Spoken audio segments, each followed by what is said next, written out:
Oi, gente. Hoje nós iremos trabalhar mais um tema. Nosso tema de hoje é a democracia do Brasil no pós-guerra. Nós iremos ver nesse assunto como é que o Brasil ele tentou consolidar a sua democracia. Para isso, nós iremos estudar um pouco sobre a República Populista e os governos que caracterizam essa República Populista.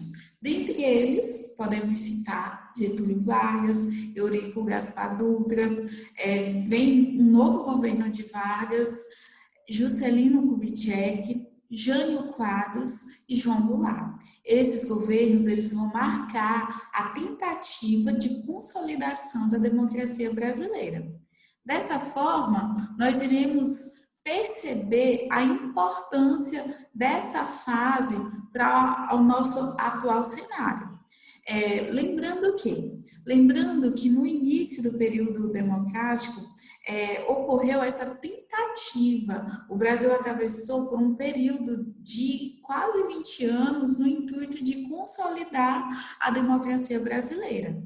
Até a metade do século XX, o Brasil ele começou a ter que características são essas? Um rápido crescimento urbano e industrial, difusão dos meios de comunicação de massa, principalmente o rádio e o cinema. Esses meios de comunicação de massa, eles vão contribuir para a emergência de novos padrões de comportamento. E também o Brasil ele vai participar do combate ao nazifascismo. Por quê? Porque ele vai entrar na Segunda Guerra Mundial do lado dos países aliados. O regime ditatorial do Estado Novo, ele vai se mostrar contraditório. Como é que eu defendo uma política antifascista e, ao mesmo tempo, eu adoto num país um sistema ditatorial? Então, vai haver essa contradição. O regime ditatorial do Estado Novo era contraditório com a democracia defendida pelos países aliados. Daí esse período democrático, ele vai ser marcado pela emergência de governos populistas. Mas o que é governo populista? O que é o populismo? O populismo, ele é uma forma de governo em que o chefe de governo, ele atua de acordo com as vontades das massas populares. De que forma? Tomando certas medidas que agradam principalmente o povo. Então, esses governos que adotam medidas que beneficiam principalmente o povo, eles são caracterizados como governos populistas. Daí, nós temos esses governos populistas, que é a democracia do Brasil no pós-guerra. Nós temos aqui o Eurico Gaspar Dutra, Getúlio Vargas, Juscelino Kubitschek, Jânio Quadros e João Goulart. Esses governos, eles vão marcar a República populista. Por que a República populista? Porque esses governos, eles vão fazer algumas medidas que vão beneficiar principalmente a grande massa, principalmente no que tange a Getúlio Vargas, Juscelino Kubitschek, João Goulart também ele era muito popular e Jânio Quadros também eles eram muito popular. Nessa linha, o menos popular será quem? Eurico Gaspar Dutra.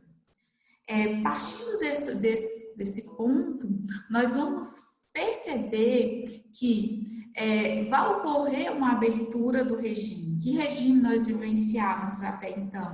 Nós vivenciávamos um Estado Novo. Então, no final de 1944, movimentos políticos eles vão começar a exigir o fim do regime ditatorial e o retorno ao regime democrático e também as liberdades civis. Daí vão surgir os movimentos estudantis, caracterizados principalmente pela UNE, da qual irão fazer passeatas e manifestações protestando contra a ditadura do Estado Novo, governada por Getúlio Vargas.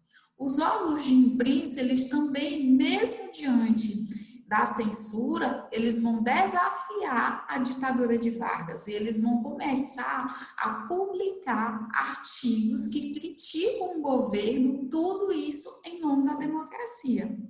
Então, pressionado por essas manifestações e por esse novo contexto, Getúlio Vargas ele vai se antecipar e ele vai decretar um novo Código Eleitoral. E nesse novo Código Eleitoral, ele vai prever eleições presidenciais e para a Assembleia Constituinte a partir de dezembro de 1945.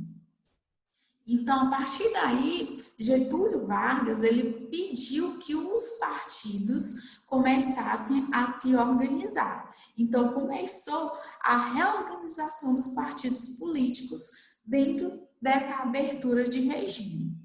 Daí vão se reorganizar esses 4 partidos políticos. Nós temos aqui a UDN, União Democrática Nacional, que era o partido de oposição ao governo de Vargas.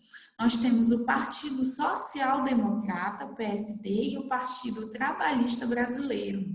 Lembrando que Getúlio Vargas ajudou a criar esses 2 partidos. E também nós temos o Partido Comunista Brasileiro.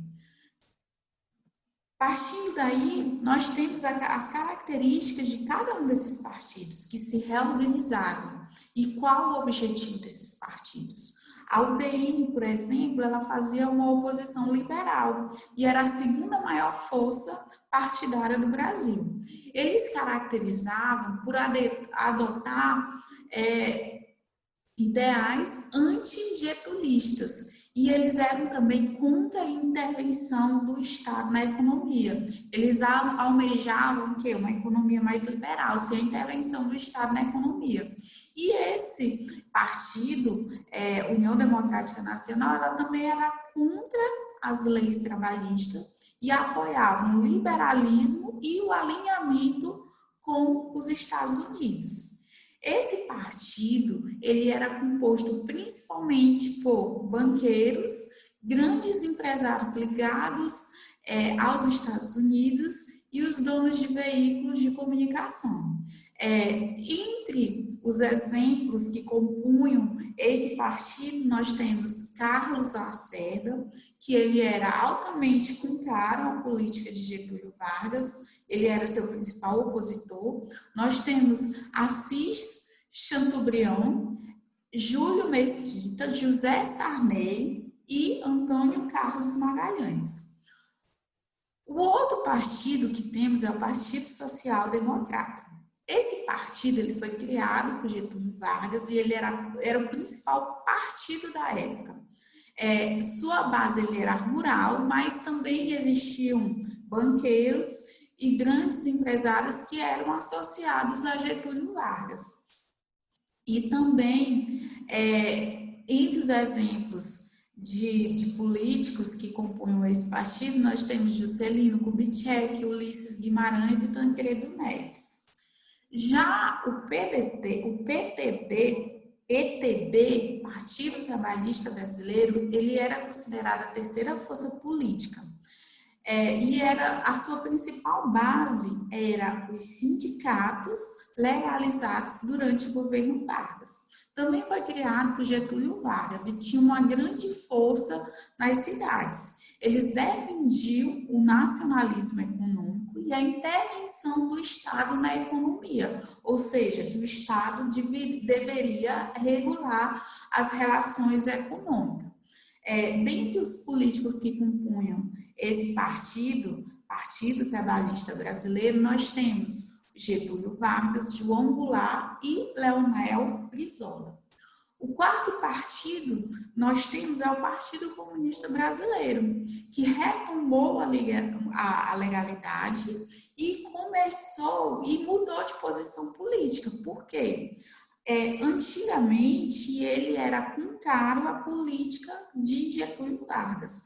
A partir de então, esse partido ele passou a apoiar a política de Getúlio Vargas. Por quê? Porque nesse momento, Getúlio Vargas ele representava o nacionalismo, que era a única força capaz de conter o avanço da UBN e os liberais associados aos Estados Unidos. Então, o Partido Comunista Brasileiro ele passou a apoiar a permanência de Vargas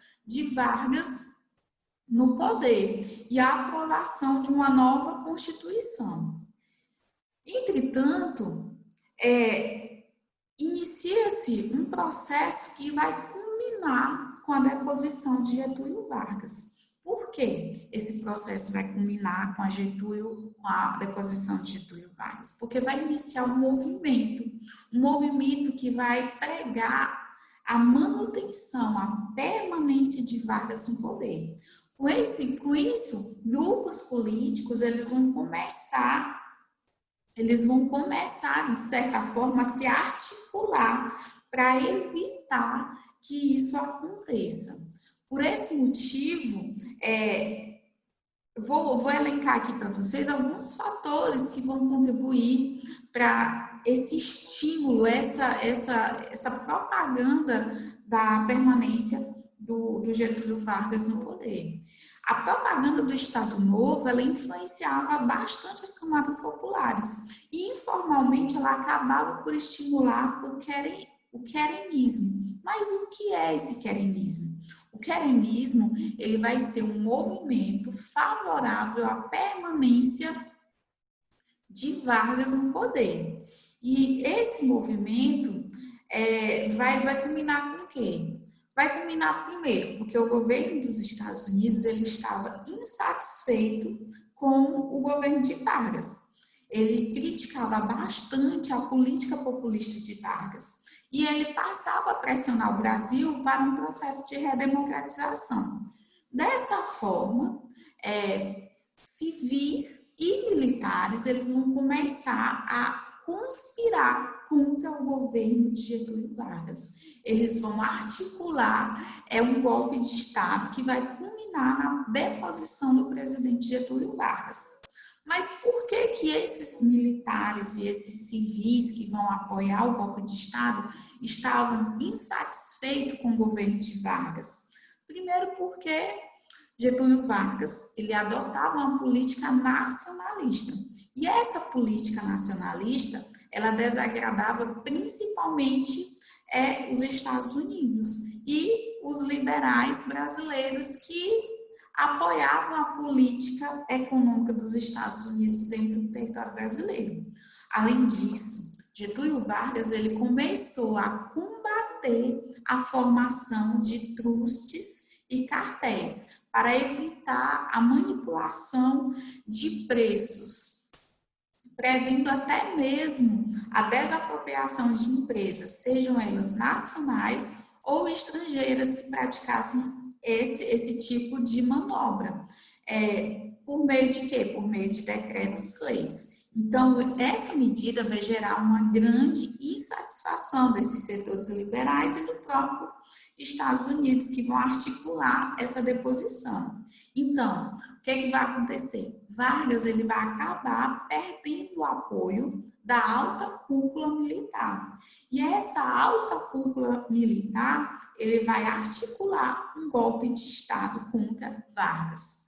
Dessa forma, os mesmos líderes que apoiaram Getúlio Vargas no poder em 1937, que deram aquele golpe de 1937, os mesmos líderes militares que apoiaram aquele golpe de Estado de Getúlio Vargas, eles vão fazer um golpe de Estado contra Vargas em novembro de 1945.